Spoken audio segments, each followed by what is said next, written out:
Hello everyone, কেমন আছো তোমরা সবাই? আমি বেশ কয়েকটা দিন ধরে যখন তোমাদের অর্গানিক কেমিস্ট্রি ক্লাস নিচ্ছিলাম, তখন তোমাদের প্রত্যেকের একদম গগনবিদারী একটা দাবি ছিল যে ভাইয়া রিঅ্যাকশন মেকানিজমের ভিডিও লেকচার সিরিজ আপনি বানান। এখন আমি ভাবলাম যে আচ্ছা শুধু শুধু আমি যদি একটা বিক্রিয়া ধরে তার মেকানিজমটা দেখানো শুরু করি, অনেকেই হয়তো বা বুঝবা না। তো মেকানিজম বোঝার আগে তোমাদেরকে কিন্তু অর্গানিক কেমিস্ট্রির অনেকগুলো বেসিক সম্পর্কে ধারণা রাখা লাগবে। যেমন ধরো যে ইন্ডাকটিভ ইফেক্ট, হচ্ছে আবেশ প্রভাব, তারপরে মেসোমেরিক ইফেক্ট বা রেজোন্যান্স ইফেক্ট, তারপরে ইলেকট্রোমেরিক ইফেক্ট, তারপরে আসবে হচ্ছে হাইপার কনজুগেশন ইফেক্ট। এর মধ্যে সবচেয়ে বেশি পরিমাণে কাজে লাগে তোমার এই রেজোন্যান্স। তো এই রেজোন্যান্স নিয়ে আজকে আলোচনা করব যে রেজোন্যান্স জিনিসটা কি। রেজোন্যান্স হলে কোনো একটা যৌগে যদি রেজোন্যান্স হয়, অথবা রেজোন্যান্সটা কার হয়, বা রেজোন্যান্স হওয়ার পর ওই যৌগের অবস্থা কি হয়, এটা নিয়ে আমরা আলোচনা করব। ঠিক আছে? এইখানে পূর্ব শর্ত হিসেবে খেয়াল করবা, এই রেজোন্যান্স জানার পূর্ব শর্ত হিসেবে আমি একটু বলে রাখতেছি, তোমাদের বেশ কয়েকটা ধারণা থাকতে হবে। বেশ কয়েকটা টপিকের ধারণা। একটা হচ্ছে তোমার বিভব সম্পর্কে ধারণা থাকতে হবে। বিভব বা ইংরেজিতে যাকে বলে পটেনশিয়াল, অর্থাৎ ফিজিক্সের এই টপিকটা সম্পর্কে তোমার একটা ধারণা থাকতে হবে। ঠিক আছে? এই বিভবের সাথে স্ট্যাবিলিটি বা স্থায়িত্বের যে সম্পর্কটুকু, সেটাও থাকতে হবে। এবং অনেকে ভাবতেছে ভাই আমার তো বিভবের কনসেপ্ট ভালো করে নাই, বা বিভবের সাথে স্থায়িত্বের আবার কি সম্পর্ক, এটা নিয়েও তো ভালো আইডিয়া আমার নাই। কোনো সমস্যা নেই ভাইয়া, আমি আজকের এই ক্লাসেই বিভবটাও বুঝাই দিব, সেই সাথে বিভবের সাথে স্থায়িত্বের কি সম্পর্ক সেটাও বুঝাই দিব। ঠিক আছে? তাহলে চলো শুরু করা যাক। প্রথমত ভাইয়া, রেজোন্যান্স এর মানে কি? সবাই একটু লিখে ফেলো দেখি আমার সাথে। এটা যেহেতু একটা লেকচার সিরিজ তৈরি হবে, তো বুঝতেই পারছো, যদি প্রত্যেকে ছোট্ট একটা খাতা মেনটেন করো, বা তোমাদের জৈব যৌগের যে খাতাটা আছে সেই খাতায় যদি আলাদা একটা সেগমেন্ট তৈরি করো, তাহলে এটা সবচেয়ে ভালো হয়। তো ভাইয়া রেজোন্যান্সের মানে কি? রেজোন্যান্সের মানে হচ্ছে, আচ্ছা বাংলাটা আমি আগে বলি, মানে হচ্ছে যে অনুরণন। অনুরণন। রেজোন্যান্সের বাংলা হচ্ছে ভাইয়া অনুরণন। এর মানে ধরো কোনো কিছু যখন স্পন্দিত হবে, যখন সে তার জায়গায় স্থির থাকবে না, যখন সে চারপাশে ছড়ায় পড়বে, ওটাকে বলা হয় তোমার রেজোন্যান্স। বুঝতে পারছো? তাইলে মেইনলি আমরা অর্গানিক কেমিস্ট্রিতে কার রেজোন্যান্স নিয়ে কথা বলি, কার অনুরণন নিয়ে কথা বলি? মেইনলি অর্গানিক কেমিস্ট্রিতে আমরা যখন বিক্রিয়ার মেকানিজম নিয়ে কথা বলি, তখন কিন্তু অ্যাকচুয়ালি ইলেকট্রনগুলো কিভাবে আদান প্রদান হয়, ইলেকট্রনগুলো কিভাবে আসা যাওয়া করে। দেখো, বন্ডিং মানেই কিন্তু তোমার ইলেকট্রন, আর কিচ্ছুই না। আমরা প্রত্যেকে জানি বন্ডিং বা বন্ধন, বন্ডিং মানেই কিন্তু জাস্ট ইলেকট্রন, ইলেকট্রন ক্লাউড বা ইলেকট্রন মেঘ। যখন দুইটা নিউক্লিয়াসের মাঝখানে এই ইলেকট্রন মেঘ এসে জায়গা দখল করে, তখনই কিন্তু আমরা বলি যে এখানে একটা বন্ডিং হয়েছে। যেমন তোমরা জানো, তোমরা প্রত্যেকেই জানো, ধরো যে এই যে কার্বন, আর এখানে ধরো যে আরেকটা কার্বন, ঠিক আছে, আর এখানে হাইড্রোজেন, এইখানে হাইড্রোজেন। তো আমরা জানি কার্বনের 4টা করে অরবিটাল পরস্পর সংকরায়ন করে, তাই না? সংকরায়ন করে, কিন্তু আমরা বুঝতেই পারছো এখানে আমরা যেটা দেখাতে যাচ্ছি C2H2, এইখানে কার্বনের 2টা করে অরবিটাল পরস্পর সংকরায়নে অংশগ্রহণ করে এই অরবিটালগুলো নিজেদের মধ্যে এরকম একটা ওভারল্যাপ করবে। এই যে দেখো ভাইয়া, এই কার্বনের সাথে কার্বনের অরবিটালের ওভারল্যাপ হবে, আর এই কার্বনের এই অরবিটালের সাথে হাইড্রোজেনের একটা গোলাকার অরবিটালের ওভারল্যাপ হবে। গোলাকার একটা অরবিটালের ওভারল্যাপ হয়ে থাকে, হয়ে আমরা দেখতে পাই মেইন আমাদের সিগমা স্কেলেটনটা তৈরি হয়। তোমরা অলরেডি এগুলো পড়ে আসছো। কার্বনের যেহেতু আরো 2টা করে অরবিটাল আছে, এই বাকি 2টা অরবিটাল সংকরায়নে পার্টিসিপেট করতে পারে না, তারা কি করবে? অসংকরিত অবস্থায় পাই বন্ধন তৈরি করবে। তাহলে ভাইয়া দেখো তো, এই যে আমরা অরবিটালের কথা বলতেছি, অরবিটাল আসলে অ্যাকচুয়ালি কি? অরবিটাল হচ্ছে যে এখানে ভাই ইলেকট্রন আছে, বা ইলেকট্রন গুলাই অরবিটাল। তো এই অরবিটাল গুলাতেই মেইনলি ইলেকট্রন গুলা থাকে, এবং এই ইলেকট্রনের যে ক্লাউড, এই ইলেকট্রনের যে মেঘ, ইলেকট্রন কিন্তু তরঙ্গ, সে মেঘের মতো তৈরি করে আছে, তাই না? অরবিটালের একটা কনসেপ্ট তোমরা দাদুরা জানতে চায়, অলরেডি আমি অরবিটালের কনসেপ্ট তোমাদেরকে দিছি। অর্থাৎ ইলেকট্রনগুলো যখন চারপাশে ছড়ায় থাকে, তখন সে একটা মেঘের মতো ইয়ে তৈরি করে। তো দেখো, এই কার্বনের সাথে এই কার্বনের যে ইলেকট্রনের শেয়ারিং, ইলেকট্রনের যে ওভারল্যাপিং, ইলেকট্রন মেঘগুলা যখন তাদের মাঝখানে এসে জায়গা করে নিছে, তখনই কিন্তু একটা বন্ডিং তৈরি হয়েছে। বাট এইখানে কিন্তু কোনো রেজোন্যান্সের ঘটনা নাই। আমি কোত্থেকে আসলাম ভাইয়া? এই তো ইলেকট্রনের ঘটনাটা থেকে আসলাম। তো খেয়াল করে দেখো, রেজোন্যান্স মানে হচ্ছে অনুরণন। অনুরণন কার অনুরণন ভাইয়া? অনুরণন হচ্ছে ইলেকট্রনের অনুরণন। ইলেকট্রনের রেজোন্যান্স, অর্থাৎ রেজোন্যান্সে অ্যাকচুয়ালি ইলেকট্রনগুলাই পার্টিসিপেট করবে। ঠিক আছে? তো এখন কথা হচ্ছে ভাইয়া, এই রেজোন্যান্সটা কখন হয়, এই ইলেকট্রন কখন দৌড়াদৌড়ি করে, এটা আমরা জানতে চাই। খেয়াল করো, এই রেজোন্যান্সের শর্ত জানার জন্য আমরা একটু খেয়াল করি, এই রেজোন্যান্স হওয়ার শর্ত কি। এই রেজোন্যান্স হওয়ার শর্ত হচ্ছে এক নাম্বার এখানে ভাইয়া তোমার কনজুগেটেড সিস্টেম থাকতে হবে। কনজুগেটেড সিস্টেম, আসলে এটাই একমাত্র শর্ত, এখানে আর কোনো শর্ত নাই। এই রেজোন্যান্স হওয়ার শর্তটাই হচ্ছে কনজুগেটেড সিস্টেম থাকতে হয়। ভাইয়া কনজুগেটেড সিস্টেম, অনেকগুলা কিন্তু নতুন নতুন টার্ম তোমরা আজকে শিখবা। তো কনজুগেটেড সিস্টেম থাকতে হয়। এখন প্রশ্ন হচ্ছে ভাইয়া কনজুগেটেড সিস্টেমের মানে কি? আমি প্রথমত এটার বাংলা শেখাবো। বাংলা হচ্ছে গিয়ে তোমার একান্তরিত অবস্থা। কনজুগেটেড সিস্টেমের বাংলা হচ্ছে একান্তরিত অবস্থা। একান্তরিত অবস্থা। আর একান্তর মানে কি? একটার অন্তর আর একটা, অর্থাৎ একটার পর আরেকটা, একটার পর আরেকটা, একটার পর একটা, বা একটার পর আরেকটা। তো একান্তরিত মানে হচ্ছে একটার অন্তর আর একটা, হয় একটা এখন থাকবে, তারপর একটা থাকবে না, তারপরে আবার থাকবে, এরকম একটা সিস্টেম, ওটাকে আমরা বলি কনজুগেটেড সিস্টেম। আর যদি কোনো যৌগের মধ্যে এই কনজুগেটেড সিস্টেম থাকে, তাইলে আমরা বলি যে ওই যৌগের মধ্যে ভাইয়া রেজোন্যান্স হবে। যদি কোনো যৌগের মধ্যে এরকম কনজুগেটেড সিস্টেম থাকে, তাইলে রেজোন্যান্স হবে। এখন রেজোন্যান্স অনেক ধরনের হইতে পারে, একটা হচ্ছে তোমার লিনিয়ার রেজোন্যান্স, আর একটা হচ্ছে তোমার সার্কুলার রেজোন্যান্স। ঠিক আছে? আমরা অ্যালিফ্যাটিক যৌগের মধ্যে নরমালি দেখতে পাই যে লিনিয়ার রেজোন্যান্স হয়, আর অ্যারোমেটিক যৌগের মধ্যে সার্কুলার রেজোন্যান্স হয়। আচ্ছা, তো সেটা পরে, আগে আমরা দেখে আসি যে এই একান্তরিত অবস্থাটা কি, বা কনজুগেটেড অবস্থাটা কি। তাহলে আমরা লিখি একান্তরিত অবস্থা। একটা যৌগের একান্তরিত অবস্থা বা একান্তরিত সিস্টেম, একান্তরিত সিস্টেমটা কি সেটা একটু আমরা বুঝে আসি। খেয়াল করো, কোন একটা যৌগের মধ্যে যদি কখনো দেখো যে বন্ধনগুলোর মাঝখানে দ্বিবন্ধন আছে, তারপরে আবার একক বন্ধন আছে, তারপরে আবার দ্বিবন্ধন আছে, অর্থাৎ দ্বিবন্ধন একক বন্ধন দ্বিবন্ধন, এরকম যদি কোনো সিস্টেম দেখো ভাইয়া, এটাকে আমরা বলি কনজুগেটেড সিস্টেম। যেমন আমি তোমাদেরকে বলতে পারি এই যৌগটা CH2 CH CH CH2, অর্থাৎ এইখানে একটা দ্বিবন্ধন আছে, এখানে একটা দ্বিবন্ধন আছে। তোমরা জানো এটার নাম হচ্ছে বিউটা 1,3 ডাইইন, বিউটা 1,3 ডাইইন। অথবা হইতে পারে 1 2 3 4 5 6, অথবা ধরো যে এটাও কিন্তু একটা একান্তরিত দ্বিবন্ধনের সিস্টেমের উদাহরণ। এখানে এটাকে আমরা বলতে পারি হেক্সা 1 3 5 ট্রাইইন, এই যৌগটা। অথবা তোমাদের সকলের পরিচিত বেনজিন, তোমাদের সকলের পরিচিত বেনজিন, এই তো এইখানেও কিন্তু একান্তরিত দ্বিবন্ধন অবস্থান করছে। তো এরকম একটা সিস্টেম কি আমরা বলে থাকি ভাইয়া একান্তরিত সিস্টেম বা কনজুগেটেড সিস্টেম। আচ্ছা, তারপরে আরো হতে পারে 2 নাম্বার, যদি এমন দেখো যে দ্বিবন্ধন আছে, তারপরে একক বন্ধন, তারপরে তারপরে যে পরমাণুটা তার মধ্যে কোনো ইলেকট্রনই নাই, প্লাস চার্জ, অর্থাৎ অরবিটালটা খালি। যেমন আমি একটা উদাহরণ দিয়ে দিচ্ছি, ধরো হচ্ছে এই উদাহরণটাই,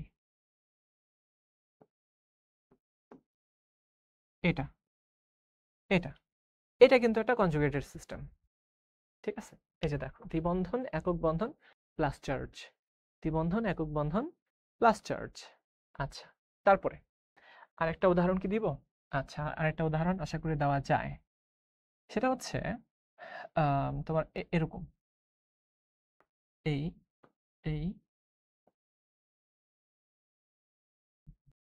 ধরো যে এরকম একটা উদাহরণ দিলাম, এই এখানে একটা প্লাস চার্জ। তাহলে দেখো তো দ্বিবন্ধন একক বন্ধন দ্বিবন্ধন একক বন্ধন প্লাস চার্জ, এটা একটা কনজুগেটেড সিস্টেম। আচ্ছা, গেল। তারপরে আরেকটা শর্ত হতে পারে যে দ্বিবন্ধন একক বন্ধন মাইনাস চার্জ। ভাইয়া এটাও কিন্তু সম্ভব। কিভাবে সম্ভব আমি দেখাই। এই প্লাসের জায়গাতে একটা মাইনাস বসায় দাও। এই এখানে একটা দ্বিবন্ধন, এইখানে ধরো একটা মাইনাস চার্জ, অর্থাৎ এই কার্বনের মধ্যে যতটুকু ইলেকট্রন থাকার কথা তার চেয়ে একটা বেশি আছে। অথবা নানানভাবে বলতে পারো এইখানে এমন একটা বন্ধন ছিল, এমন একটা মূলক ছিল যে মূলকটা ইলেকট্রন রেখে চলে গেছে। আচ্ছা, তো আমি আরেকটা উদাহরণ এখানে দিচ্ছি। ধরো যে এটাই একদম হুবহু এটাই, এই এই ধরো এটা এটা আচ্ছা, উপরেরটা আমি একটা পরিচিত জিনিস দিয়ে তোমাদেরকে দেখাই। একটা পরিচিত উদাহরণ দিয়ে একটু দেখাই, এটা তোমরা ক্লাসেই করে থাকবা। এই দেখো, সাইক্লো হেক্সা সাইক্লোপ্রোপানাইল ক্যাটায়ন বা প্রোপিনিয়াম আয়ন বা সাইক্লোপ্রোপিনাইল ক্যাটায়ন। আচ্ছা, এটা এটা দেখে থাকবা, দ্বিবন্ধন একক বন্ধন প্লাস চার্জ, এগুলো সব কনজুগেটেড সিস্টেমের উদাহরণ। আচ্ছা, এই যে দেখো এখানেও দ্বিবন্ধন একক বন্ধন মাইনাস চার্জ। তারপরে দেখো ভাইয়া 4 নাম্বার আর একটা শর্ত। 4 নাম্বার শর্তটা কি? সেটা হচ্ছে দ্বিবন্ধন একক বন্ধন এমন হইল এখানে একটা লোন পেয়ার আছে, দ্বিবন্ধন একক বন্ধন লোন পেয়ার। তো এরকম একটা সিস্টেমও যদি থাকে ভাইয়া, এটাও কিন্তু একটা কনজুগেটেড সিস্টেমের উদাহরণ হবে। যেমন তোমরা প্রত্যেকে পিরিডিনের জানো, নাম জানো। পিরিডিনে নাইট্রোজেনের উপর একটা কি থাকে, লোন পেয়ার থাকে, তাই না? আচ্ছা, না এই লোন পেয়ারটা আবার পার্টিসিপেট করবে না। তো আমরা পিরিডিন না দেখায় আমরা পাইরোলটাকে দেখাই, পাইরোল। তো পিরিডিন পাইরোল এর প্রত্যেকটা সংকেত তোমাদের জানা থাকতে হবে। এই তো পাইরোল, পাইরোল, এই দেখো দ্বিবন্ধন দ্বিবন্ধন, এইখানে নাইট্রোজেনের উপরে কি আছে, একটা লোন পেয়ার আছে, আর নিচে আছে একটা হাইড্রোজেন। তো এখানে দেখো দ্বিবন্ধন একক বন্ধন লোন পেয়ার। ও ভাই, এটাও কিন্তু একটা কনজুগেটেড সিস্টেমের উদাহরণ। আচ্ছা, তারপরে তারপর আমরা আরেকটা উদাহরণ দিয়ে ফেলি ভাইয়া। সেটা হইতে পারে দ্বিবন্ধন একক বন্ধন ফ্রি রেডিক্যাল। এটাকে আমরা বলি কি, ফ্রি রেডিক্যাল। এটাকে আমরা বলি ফ্রি রেডিক্যাল বা মুক্তমূলক। তো যদি এমন হয় দ্বিবন্ধন একক বন্ধন ফ্রি রেডিক্যাল, তাইলেও কিন্তু এটাকে আমরা কনজুগেটেড সিস্টেম বলবো। এ তো দ্বিবন্ধন একক বন্ধন ফ্রি রেডিক্যাল, এই সিস্টেমটাও যদি থাকে তাহলে কিন্তু ভাইয়া আমরা এটাকে কনজুগেটেড সিস্টেম বলবো। আর যদি কোনো একটা যৌগের মধ্যে ভাইয়া কনজুগেটেড সিস্টেম থাকে, এই পাঁচটার যে কোনো একটাও যদি থাকে, এই পাঁচটার যে কোনো একটাও যদি থাকে, তাইলে কিন্তু আমরা বলবো যে ওই যৌগের মধ্যে রেজোন্যান্স হবে। ওই যৌগের মধ্যে কি হবে ভাইয়া, রেজোন্যান্স হবে। অর্থাৎ এই যে ইলেকট্রনগুলো আছে, ইলেকট্রনগুলো এইখানে বসে না থেকে ভাইয়া ঠাস করে ওইখানে, অর্থাৎ এই প্লাস চার্জের জায়গাতে চলে আসতে পারে। অথবা ইলেকট্রনগুলো এইখানে বসে না থেকে সে এইখানেও আসতে পারে, এখানেও আসতে পারে, সব জায়গাতে দৌড়াদৌড়ি করতে পারে, রেজোন্যান্স হইতে পারে, ইলেকট্রনগুলোর দৌড়াদৌড়ি শুরু হয়ে যেতে পারে। আচ্ছা, ঠিক আছে, এতটুকু আমরা বুঝলাম। এখন কথা হচ্ছে এদের মধ্যে কি এমন আছে, কি এমন আছে যার জন্য এরা রেজোন্যান্স করবে? অর্থাৎ কনজুগেটেড বা একান্তরিত সিস্টেম হলেই এরা কেন তোমার রেজোন্যান্স করবে? ঠিক আছে, শুরুতে আমরা ফিজিক্স দিয়ে একটা অ্যান্সার করব যে রেজোন্যান্সটা আসলে কেন হয়। আচ্ছা, রেজোন্যান্সটার মেকানিজমটা একটু বুঝাই। দেখো ভাইয়া, মেকানিজম রেজোন্যান্স হলে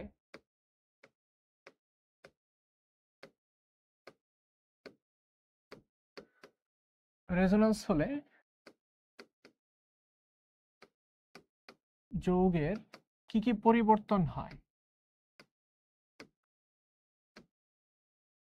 যৌগের কি কি পরিবর্তন হয় এটা আমরা দেখি। রেজোন্যান্স হলে যৌগের কি কি পরিবর্তন সাধিত হয়। দেখো ভাইয়া, আমরা একটু দেখি। এটাই প্রথম যে উদাহরণটা দিছিলাম, এই এই তো যেটা হয়, খেয়াল করো ভাইয়া, রেজোন্যান্স হলেই, কনজুগেশন থাকলেই রেজোন্যান্স হবে। আর এর মানে হচ্ছে এই ইলেকট্রনটা এখানে বসে থাকবে না, এই ইলেকট্রনগুলো এখানে বসে থাকবে না। সে কি করবে জানো? সে ক্লাফ মেরে এইখানে যাবে। যখন এইখানে যাবে, এই কার্বন আর এই কার্বনের মাঝখানে ইলেকট্রন চলে আসবে, তখন এই দুটো ইলেকট্রন আবার লাফ মেরে এই কর্নারে চলে যাবে। তো এখান থেকে কি হবে, রেজোনেন্স বোঝানোর জন্য একটা ডাবল হেডেড অ্যারো আঁকতে হয়। ডাবল হেডেড অ্যারো কি কি করতে হয়, আঁকতে হয়। তো আমরা এঁকে দিলাম, তাহলে কি হবে 1 2 3, এই তো এই ইলেকট্রনটা চলে আসলো এইখানে, আর এই যে ইলেকট্রন দুইটা ছিল, এই ইলেকট্রন দুইটা এই জায়গাতে এসে জায়গা করে নিল। এইখানে দেখো দুটো ইলেকট্রন হয়ে গেছে, এইভাবে এটা মাইনাস চার্জ দেখায় দেয়। মাইনাস চার্জ মানেই হচ্ছে এই কার্বনের আগে একটা ইলেকট্রন ছিল যেটা শেয়ার করছে, এখন এই ইলেকট্রনটাও এই কার্বনের মধ্যে যে বসে গেছে। আচ্ছা ভালো কথা, তো খেয়াল করে দেখো তো, যে ইলেকট্রনটা এখানে ছিল, এইখানে যে ইলেকট্রনটা ছিল এই কার্বনের, এটাও তো মাঝখানে চলে গেছে, তার মানে এই কার্বনের একটা হাত ফাঁকা হয়ে গেছে। তো এরকম একটা সিস্টেম কিন্তু হইতে পারে। আচ্ছা, আবার পর মুহূর্তে কি হবে, পর মুহূর্তে কিন্তু আবার এর আগের জায়গাতে এখানে ফিরে আসবে, এটাও আবার আগের জায়গাতে চলে যাবে, যে এরকম হয়ে যাবে। তো হয়ে গেলে ঘটনা কি ঘটবে দেখো, হয়ে গেলে ঘটনাটা কি ঘটবে, এই দুইটা যেটা তুমি দেখতেছো, যে দুইটা স্ট্রাকচার তুমি দেখতেছো, এই দুইটা স্ট্রাকচার কিন্তু যৌগের অ্যাকচুয়াল স্ট্রাকচার না। অ্যাকচুয়াল স্ট্রাকচারটা কি সেটা আমরা এই ত্রিবন তিনটা দাগ দিয়ে বোঝাবো, হাইব্রিড স্ট্রাকচারটাকে বোঝাবো। খেয়াল করো, এরকম ভাবে এই ইলেকট্রনগুলা কখনো দেখো, কখনো কখনো সে এখানে ছিল, আবার এই ইলেকট্রনগুলাই কখনো কখনো এইখানে চলে গেছে, আবার দেখো ইলেকট্রনগুলা কখনো এইখানেও ছিল। অর্থাৎ সে এই দুটা কার্বনের মাঝখানে ছিল, এই দুটা কার্বনের মাঝখানে ছিল, আবার এই দুটা কার্বনের মাঝখানেও চলে আসে। এই হচ্ছে গিয়ে তোমার অবস্থা। তাহলে খেয়াল করে দেখো ভাইয়ারা, আমরা ইলেকট্রনগুলোকে এইভাবে দেখাবো, ইলেকট্রনগুলোকে আমরা কিভাবে দেখাবো, এইভাবে দেখাবো, এই এই এই এই তো তোমরা সবাই লিখতে থাকো। আমরা এইভাবে ডট ডট দিয়ে, এইভাবে ডট ডট দিয়ে বোঝাবো। কেন বুঝাইলাম দেখো, এই ইলেকট্রনগুলো কিন্তু সব জায়গাতে ছড়ায় গেছে, সব জায়গাতে ছড়ায় গেছে। এটাই হচ্ছে তোমার অ্যাকচুয়ালি রেজোনেন্স, যে ইলেকট্রনগুলো এখানে থাকার কথা, এখানে থাকার কথা না থেকে সে সব জায়গাতে ছড়ায় গেছে। সব জায়গাতে ছড়ায় যাওয়ার কোন একটা মোমেন্টে এখানে কিন্তু পার্শিয়াল পার্শিয়াল কি ছিল, প্লাস চার্জ ছিল, আর এই মাথায় কিন্তু পার্শিয়ালি তার মাইনাস চার্জ চলে আসছিল। তো এখানে পার্শিয়ালি প্লাস, এখানে পার্শিয়ালি মাইনাস, এরকম একটা সিস্টেম কিন্তু তৈরি হয়। এবং খেয়াল করে দেখো মাঝখানে মাঝখানে সব জায়গাতে ইলেকট্রনটা ছড়ায় গেছে। এরকম উদাহরণ আমি আরেকটা দিই, খেয়াল করো, খুব মজার জিনিস। এরকম উদাহরণ আরেকটা দিই।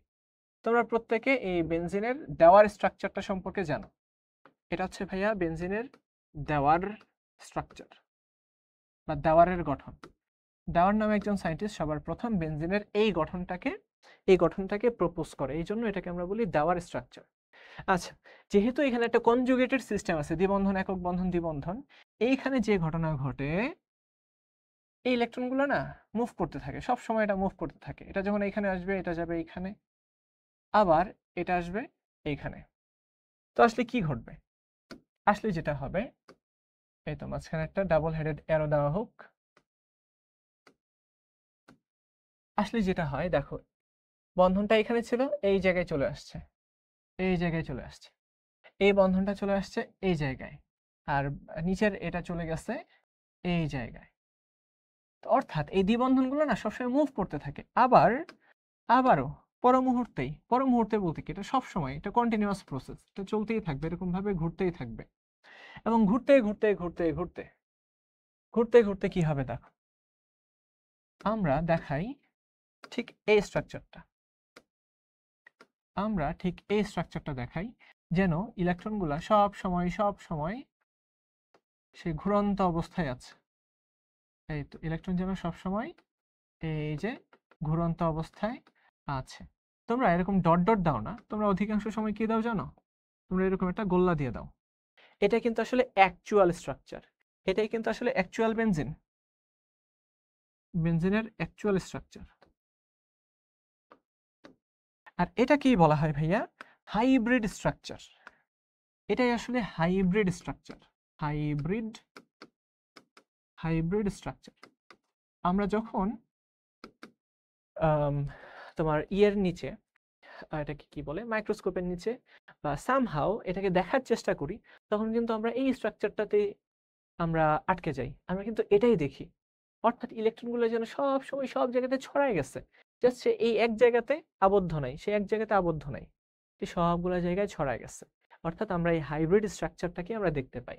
আচ্ছা, তাহলে হাইব্রিডটা তৈরি করার জন্য আমরা যাদেরকে ব্যবহার করছি তাদেরকে বলা হয় ভাইয়া resonating structure. Resonating structure, resonating structure. এই তো এখানে বেনজিনের কিন্তু দুইটা রেজোনেটিং স্ট্রাকচার আছে। এটার আরেকটা নাম আছে, রেজোনেটিং স্ট্রাকচারের আরেকটা নাম আছে, সেটা হচ্ছে canonical structure. Canonical structure, canonical structure. তো অনেকগুলা ক্যানোনিক্যাল স্ট্রাকচারের একসাথে কম্বিনেশনটা হচ্ছে তোমার হাইব্রিড স্ট্রাকচার, যেটার কিনা অ্যাকচুয়াল অস্তিত্ব আছে, আর এদের কিন্তু কোনো অ্যাকচুয়াল অস্তিত্ব নাই। আচ্ছা, তো এটা বোঝানোর জন্য তোমাদেরকে ছোট্ট একটা অ্যানালজি দেই। এটা তোমরা চিনো কিনা আমি জানি না, বা বুঝবা কিনা। আমার কাছে যখন আমি প্রথম ভাবলাম, আমার কাছে খুব ভালো লাগছিল এটা। সেটা হচ্ছে তোমরা কখনো কিন্তু ডাইনোসর দেখো নাই। ডাইনোসর কিন্তু প্রাগৈতিহাসিক কালে এটা উধাও হয়ে গেছে, তাই না? বিশাল বড় বপুর একটা ডাইনোসর, মাথাটা অনেক লম্বা। আচ্ছা, এটা কিন্তু কোনো অস্তিত্ব নাই। আচ্ছা, তোমরা কিন্তু কখনো ইউনিকর্নও দেখো নাই।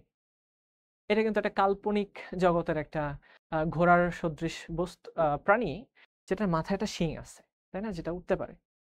আচ্ছা, আমরা কেউ ডাইনোসরও দেখি নাই, আমরা কেউ ইউনিকর্নও দেখি নাই। আমরা কিন্তু ভাই গন্ডার দেখছি, প্রত্যেকে আমরা গন্ডার দেখছি। তো গন্ডার দেখতে কেমন চিন্তা করো তো, ডাইনোসরের মতো বিশাল বড় একটা পেটও আছে, তাই না? আবার ইউনিকর্নের মতো একটা শিংও আছে। তো আমরা কিন্তু গন্ডারকে সামহাউ বোঝার জন্য এই গন্ডার আর গন্ডারকে আমরা ইউনিকর্ন আর ডাইনোসরের একটা সংকর বা হাইব্রিড বলতে পারবো। দেখো এই দুটার কিন্তু অস্তিত্ব নাই, বাট এই হাইব্রিড যেটা ভাইয়া, এটার অস্তিত্ব আছে, এটা অ্যাকচুয়ালি এক্সিস্ট করে। যৌগটা ওটার মতোই হয়। এই জন্য দেখা যায় এই যে বেনজিনের দ্বিবন্ধন আর একক বন্ধন, সবগুলার বন্ধন দৈর্ঘ্য সমান। দ্বিবন্ধনের বন্ধন দৈর্ঘ্য ছোট হওয়ার কথা। অ্যাকচুয়ালি যদি এইভাবেই থাকতো, তোমাদেরকে এই উদাহরণটা দেই, অ্যাকচুয়ালি যদি এইভাবেই থাকতো তাহলে বেনজিনটা দেখতে এরকম হইতো, এইরকম হইতো।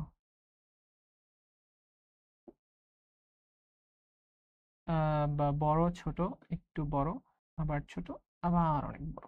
অর্থাৎ দ্বিবন্ধনের দৈর্ঘ্য ছোট, বেনজিনটা এরকম হইতো। কিন্তু এই বেনজিন কিন্তু একটা সুষম ষড়ভুজ। বেনজিনের প্রত্যেকটা ইয়ে সমান, বেনজিনের প্রত্যেকটা বাহু সমান। এটা একটা সুষম ষড়ভুজ। এই কারণেই সুষম ষড়ভুজ যে দ্বিবন্ধন কখনো এক জায়গাতে বসে থাকে না। আবার আমরা যখন এই বেনজিনের কার্বন কার্বন বন্ড অর্ডার বা বন্ধন ক্রম হিসেব করি, তখন দেখা যায় এই বেনজিনের বন্ড অর্ডার সমান হচ্ছে 1.5। অর্থাৎ বেনজিনের কার্বনগুলোর মাঝখানে 1.5টা করে বন্ধন আছে।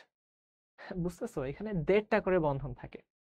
আচ্ছা, তাহলে আমরা আরেকটা উদাহরণ দিই। আমরা আরো অনেকগুলো উদাহরণ দিতে পারবো। আমরা আরেকটা উদাহরণ দিই। আরেকটা উদাহরণ কোনটা দিব? আচ্ছা দেখি আমরা এটা দিই।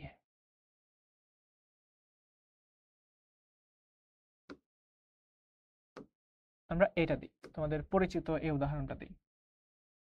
এটা, এখানে একটা দ্বিবন্ধন, এখানে একটা প্লাস চার্জ। তো দেখা যায় কি, দেখা যায় এই ইলেকট্রন দুইটা না এখানে মুভ করে। যখন এখানে মুভ করে তখন এটা হয়ে যায় এরকম, দ্বিবন্ধন এখানে আসলো, আর এই কার্বনের একটা ইলেকট্রন ফাঁকা হয়ে গেল, ইলেকট্রন নাই হয়ে গেল। আচ্ছা, আবার যেটা দেখা যায়, আবার দেখা যায় এখান থেকে ইলেকট্রন এইখানে এসে মুভ করে। যখনই মুভ করবে তখন দ্বিবন্ধন এখানে চলে আসলো, আর এইখানে হয়ে গেল ধনাত্মক চার্জ। তাহলে দেখো, ধনাত্মক চার্জ উপরের কার্বনেও থাকে, এই ডান সাইডের কার্বনেও থাকে, আবার এই বাম সাইডের কার্বনেও থাকে। দ্বিবন্ধন এই বাহুতেও থাকে, এই বাহুতেও থাকে, এই বাহুতেও থাকে। অর্থাৎ আমরা যখন অ্যাকচুয়াল স্ট্রাকচারটাকে দেখব, অ্যাকচুয়াল স্ট্রাকচারটাকে আমরা যখন দেখব, তখন সেই অ্যাকচুয়াল স্ট্রাকচারটা দেখতে এমন হয়ে যায়, অ্যাকচুয়ালি এমন হয়। এটা একটা সুষম ত্রিভুজ, সুষম ত্রিভুজ, যেখানে দ্বিবন্ধনগুলা, এই ইলেকট্রনগুলো সব এখানে চারপাশে মুভ করতে থাকে। এটাকে আমরা ডিরেক্ট এরকম একটা গোল্লা দিয়েও দেখায় দিই। আসলে গোল্লা দেওয়া ঠিক না, কারণ ইলেকট্রনগুলো কিন্তু এই অল্প কয়েকটা ইলেকট্রনই সব জায়গাতে ছড়ায় পড়ে, তাই সলিড বন্ধন এটা হয় না। এটা হয় ভাঙ্গা বন্ধন। ভাঙ্গা বন্ধন এরকম ভাবে দেখায় দিতে হয়। আর দেখো ধনাত্মক চার্জ এখানে এখানে এখানে সব জায়গাতে থাকে, অর্থাৎ এখানে পার্শিয়াল হয়ে যায়, পার্শিয়াল ধনাত্মক, অল্প একটু ধনাত্মক, এইখানেও পার্শিয়াল ধনাত্মক, এইখানেও পার্শিয়াল ধনাত্মক। অথবা তুমি যদি এইভাবে নাও আঁকতে চাও, তুমি এইভাবেও আঁকতে পারো। এই হচ্ছে আমাদের ইলেকট্রন ছড়ায় গেছে, আর মাঝখানে তুমি পজিটিভ চার্জ দিয়ে দিতে পারো, যেটা কিনা চারপাশেই ছড়ায় ছিটায় আছে। এটা হচ্ছে অ্যাকচুয়াল স্ট্রাকচার, যৌগটা দেখতে এমন হয়। আচ্ছা, এবার প্রশ্ন হচ্ছে ভাইয়া, এই যৌগগুলার এত তেল কেন? যৌগগুলোর এত তেল কেন যে ভাই এরা এত সুন্দর করে না থেকে এইভাবে সব জায়গাতে ইলেকট্রনগুলো ছড়ায় যাবে, এইখানে চার্জ আসবে, এখানে চার্জ আসবে। তো এইখানে কথা হচ্ছে এই ইলেকট্রনগুলো এইখানে বসে না থাকে সব জায়গাতে কেন ছড়ায় যাবে? তো এই প্রশ্নগুলোর খুব সুন্দর একটা অ্যান্সার আছে। অ্যান্সারটা হচ্ছে তোমার স্ট্যাবিলিটি দিয়ে ব্যাখ্যা করতে হয়। আমরা প্রত্যেকেই জানি যে জগতের যত বস্তু আছে সবাই স্টেবল হইতে চায়। তুমি নিজেও কিন্তু স্টেবল হইতে চাও। দেখো তুমি এখন পড়াশোনা করতেছো, অনেক পরিশ্রম করতেছো লাইফে একটা পর্যায়ে স্টেবল হওয়ার জন্য, তাই না? যখন আর কোনো টেনশন থাকবে না, চিন্তা থাকবে না। আমি মার্কারটার কথাই বলি, মার্কারটাকে আমি ছেড়ে দিলে এটা কিন্তু নিচের দিকে নামবে, অটোমেটিক নিচের দিকে নামবে। কারণ ভাই নিচে এর স্ট্যাবিলিটি বেশি, তাই সে নিচে নামতে চায়। তুমি মাটিতে অনেক আরামসে শুয়ে থাকতে পারবা, তোমার স্ট্যাবিলিটি বেশি। তোমাকে যদি বলে যে বুর্জ খলিফাতে যে উঠে বসে থাকো ওই মাথায়, ভাই তুমি স্টেবল হবা? ওইখানে তুমি স্টেবল হবা না, তোমার হাত পা কাঁপাকাঁপি শুরু করে দিবে, আমার নিজেরই কাঁপাকাঁপি শুরু করে দিবে। আমি চাইবো খুব দ্রুত নিচে নেমে যেতে, অথবা একটা লাফ দিলেই বুঝবা তুমি আরাম করে নিচে নেমে যাবা, অটোমেটিক নিচে নেমে যাবা। এখন প্রশ্নটা এটাই, যে স্ট্রাকচারটা তুমি এইখানে দেখতেছো, এইখানে যে স্ট্রাকচারটা দেখতেছো ভাইয়া, এটার তুলনায় এই স্ট্রাকচারটা অনেক বেশি স্টেবল। এই তো স্ট্যাবিলিটির কথা যদি আমরা বলি,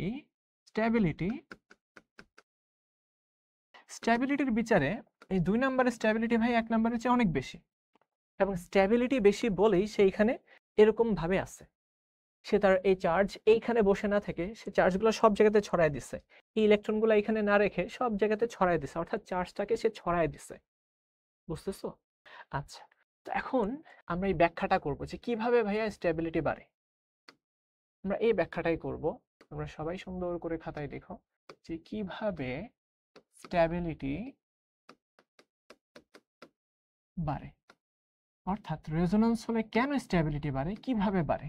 মানে তুমি কেন বলতে পারো যে কেন বাড়ে। তো আমরা তো বুঝতেই পারছি যে ভাইয়া এখানে কি থাকবে, এখানে স্ট্যাবিলিটি বেড়ে যাবে, তাই না? তো কথা হচ্ছে কেন বাড়বে, তো স্ট্যাবিলিটি বাড়বে বিধায় ওইভাবে থাকবে। আচ্ছা, আমরা এটার অ্যান্সারটা দিব।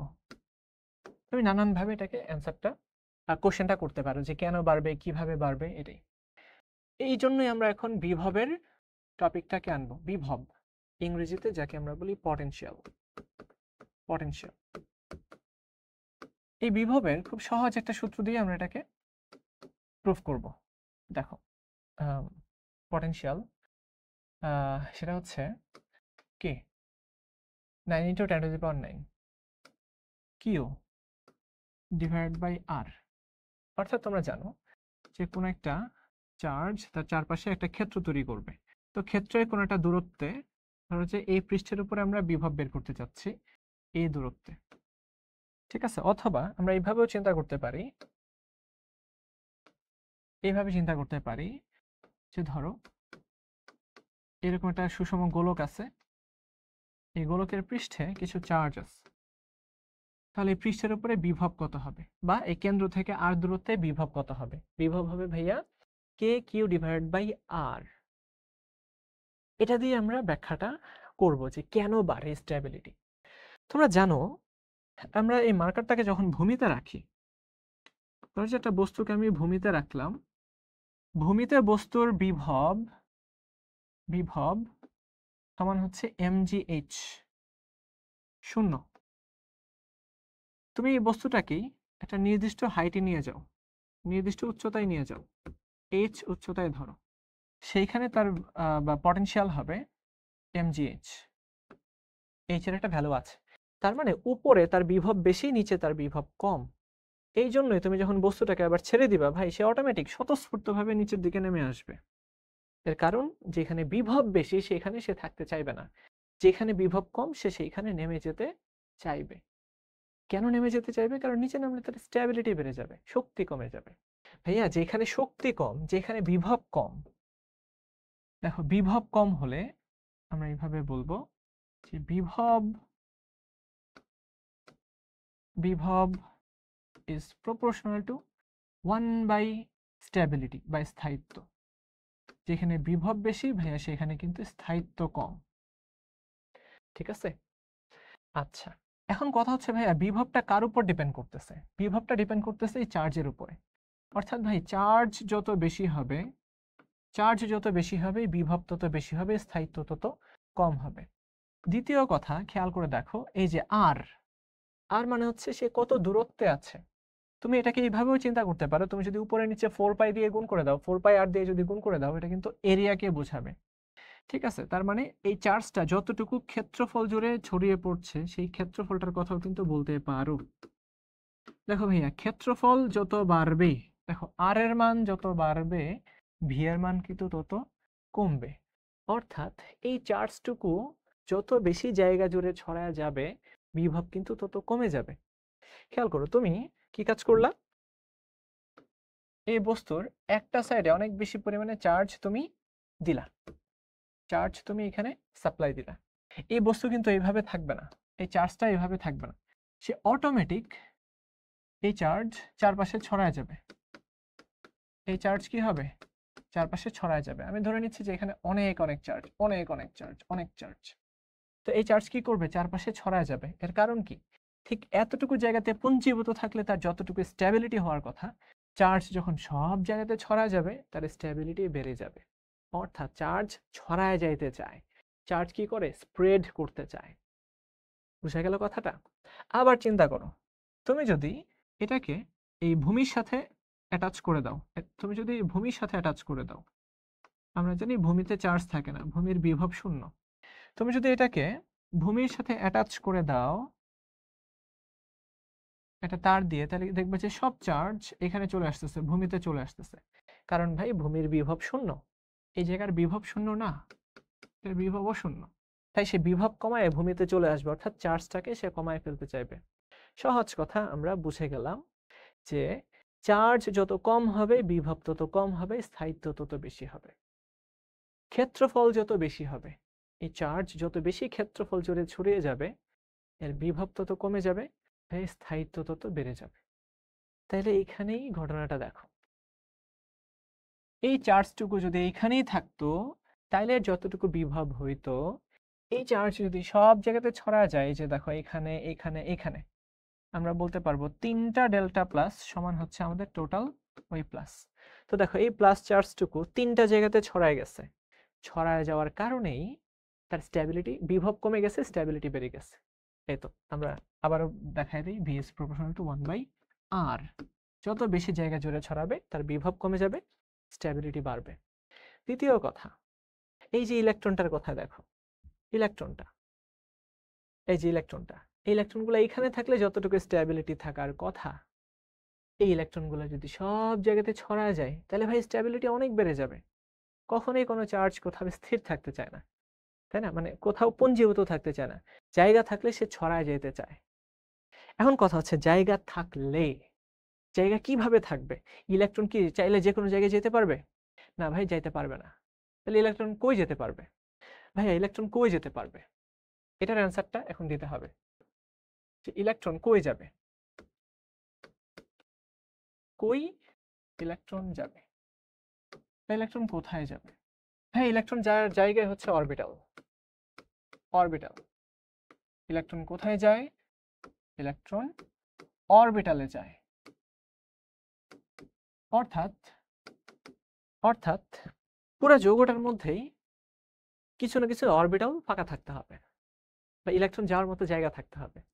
যেমন দেখো আমরা যে কনজুগেটেড সিস্টেমের কথা বললাম না, এই কনজুগেটেড সিস্টেমের মধ্যে কিন্তু অনেকগুলা ইয়া থাকে, অরবিটাল থাকে। যেমন দেখো এই এই পাই অরবিটাল বা পাই সিস্টেম, পাই অরবিটাল না, অরবিটাল কখনো পাই হইতে পারে না, পাই সিস্টেম। মনোযোগ দাও, পাই সিস্টেম মানে কি? পাই সিস্টেম মানে হচ্ছে এখানে অরবিটালগুলো অসংকরিত অবস্থায় আছে, এইখানে একটা অরবিটাল, এইখানে একটা অরবিটাল। দেখো এই অরবিটাল দুইটা পরস্পর ওভারল্যাপ করে কি করছে, এই বন্ধনটা গঠন করছে, অর্থাৎ এইখানকার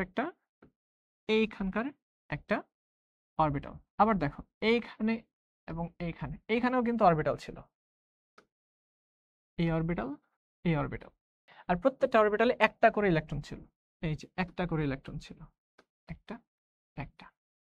তো আমরা এই যে স্ট্রাকচারটা দেখাইছি না, এই স্ট্রাকচারের মানে হচ্ছে এই দুটো ইলেকট্রন জাস্ট পাশাপাশি অধিক্রমণ করলো, বা এই দুটো অরবিটাল জাস্ট পাশাপাশি অধিক্রমণ করলো। কিন্তু খেয়াল করে দেখো তো ভাইয়া, সে চাইলে তো মাঝামাঝি জায়গাতেও আসতে পারতো, এই দুইটা অরবিটালও তো নিজেদের সাথে ওভারল্যাপ করতে পারতো। এই ইলেকট্রনগুলার এটার কিন্তু এখানেও যাওয়ার সুযোগ ছিল, এটার সাথে এটারও পার্টিসিপেট করার ওয়ে ছিল, জায়গা ছিল। তো এইখানটাই মেইনলি ফিজিক্সের অপশনটা চলে আসে, যে দেখো ইলেকট্রনগুলো এইখানে শুধু থাকলে যতটুকু স্টেবিলিটি থাকবে, এরা যদি এই জায়গাতেও পার্টিসিপেট করে, অর্থাৎ এইখানে যদি ছড়ায় যায় ঠিক এই জায়গাটাতে, তাহলে কিন্তু তার স্টেবিলিটি বেড়ে যাবে। তো আমরা দেখতে পাই সেই সুযোগে ইলেকট্রনগুলো এইখানেও জায়গা দখল করে নেয়। অর্থাৎ কনজুগেট সিস্টেমের মানেই হচ্ছে ভাইয়া, কনজুগেট সিস্টেমের মানেই হচ্ছে যে প্রত্যেকটা কার্বনের উপরে অসংকরিত অরবিটাল থাকতে হবে, অসংকরিত সমধর্মী অরবিটাল থাকতে হবে। অসংকরিত সমধর্মী অরবিটাল থাকলেই, দেখো এইখানে একটা অসংকরিত অরবিটাল আছে, আমরা জানি sp2 হাইব্রিডাইজড, এটাও দেখো ভাইয়া sp2 হাইব্রিডাইজড, এটাও কিন্তু sp2 হাইব্রিডাইজড, অর্থাৎ কার্বনের আরেকটা করে অরবিটাল আছে যেটা কিনা এখনো সংকরায়নে পার্টিসিপেট করে নাই। তো চাইলেই এই দুটো ইলেকট্রন, দেখো এই ইলেকট্রনটা চাইলে সে এইখানেও যেতে পারে, এই ইলেকট্রনটা লাফ মেরে এইখানেও যেতে পারে। দ্যাট মিনস তারা তারা এইখানে তো নিজেরা পার্টিসিপেট করতে পারেই, সেই সাথে আবার এটা ওইখানেও যেতে পারে ইলেকট্রনটা। তখনই আমরা আসলে দেখাই ঠিক এইভাবে, এখানে যাবে, এই তো প্লাস চার্জ এখানে চলে আসবে। তো এই দুইটার হাইব্রিড স্ট্রাকচারটা হবে এরকম, ইলেকট্রন দেখো সব জায়গাতে ছড়ায় গেছে, তো প্লাস চার্জ এখানে অল্প একটু, এখানে অল্প একটু, চার্জও কমে গেছে, চার্জগুলো ছড়ায়ও গেছে বেশি। এই হচ্ছে তোমার অ্যাকচুয়াল স্ট্রাকচারটা। তো এই এই পি অরবিটাল এরা নিজেরা কি করছে, এরা নিজেরা ওভারল্যাপ করছে, সব জায়গাতে ছড়ায় গেছে। তারপরে বেনজিনের ক্ষেত্রে আমরা দেখতে পাই, দেখো ভাইয়া বেনজিনের ক্ষেত্রে আমরা দেখতে পাই সেম ঘটনা দেখতে পাই। বেনজিনের প্রত্যেকটা কার্বনের মধ্যে অসংকরিত পি অরবিটাল আছে, অসংকরিত প্রত্যেকটার মধ্যে, কোনো জায়গাতে ফাঁকা থাকা যাবে না, সবগুলাতে থাকতে হবে। সবগুলাতে থাকার মানেই হচ্ছে এরা কি করছে, সব জায়গাতে ইলেকট্রন শেয়ার করে বসে আছে, সব জায়গায় ইলেকট্রন শেয়ার করে বসে আছে। তো উপরে একটা পাই ইলেকট্রন সিস্টেম ক্লাউড তৈরি হয়, নিচে আরেকটা পাই ইলেকট্রন ক্লাউড তৈরি হয়। তো যেহেতু সব ইলেকট্রন সব জায়গায় ছড়ায় গেছে, এটা কি আমরা এইভাবে দেখায় দেই, ইলেকট্রনগুলো সব ছড়ায় গেছে, ক্ষেত্রফল বাড়ায় দিছে, ক্ষেত্রফল যেহেতু বাড়ায় দিছে, এটার স্টেবিলিটিও বেড়ে গেছে। তো এই রেজোনেন্স দিয়ে ভাই আমরা সব কিছু ব্যাখ্যা করতে পারি স্টেবিলিটি রিলেটেড।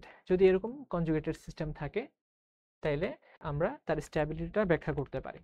এখান থেকে আমরা এই কোশ্চেনটাও ব্যাখ্যা করতে পারি। তোমরা এটার অ্যান্সার অবশ্যই কমেন্টে দিয়ে দিবা এই প্রশ্নটা, এবং এই প্রশ্নটা দিয়ে আমি ক্লাসটা শেষ করব আজকের। সেটা হচ্ছে ভাইয়া অ্যালকোহল, এই দেখো অ্যালকোহল এবং অ্যাসিড, জৈব অ্যাসিড, দুইটার মধ্যেই কিন্তু OH মূলকটা আছে। এই তো দেখো OH মূলকটা দুইটার মধ্যেই আছে, এইখানেও দেখো, এইখানেও দেখো OH মূলকটা কিন্তু আছে, দুইটার মধ্যে দেখো সেম মূলক।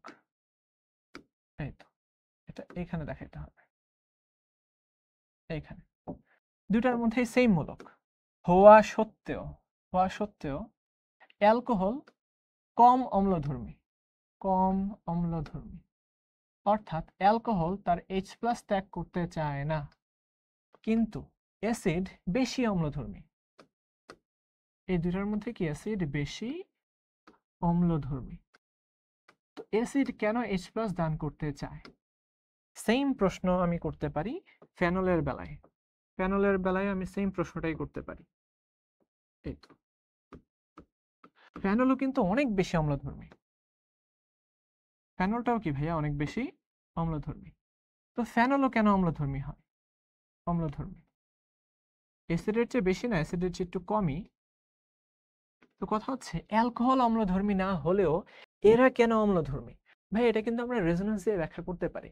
নট অনলি এটা, আর অনেক কিছু আমরা ব্যাখ্যা করতে পারবো, যেহেতু আমরা রিঅ্যাকশন মেকানিজমে ঢুকেই যাচ্ছি। তো আগে আমাদের এই বেসিক গুলা জানতে হবে। তো দেখি এই প্রশ্নগুলা যারা করতে পারবা খাতায় লিখে, এই রেজোন্যান্স দিয়ে যারা ব্যাখ্যা করতে পারবা, আমি মনে করব যে তোমরা আসলে সামনের ক্লাসগুলা দেখার উপযুক্ত হবা। এবং এই শিক্ষতে আমার বিশ্বাস এরকম অনেক স্টুডেন্টস আছে যারা কিনা এই পুরো ক্লাসটা বুঝে সুন্দর করে নোট করে এই প্রশ্নগুলোর অ্যান্সারও জমা দিতে পারবে। তাইলে সেই অপেক্ষায় রইলাম। তবে ভালো থাকো, সুস্থ থাকো এবং এর পরের লেকচার দেখার আমন্ত্রণ রইল।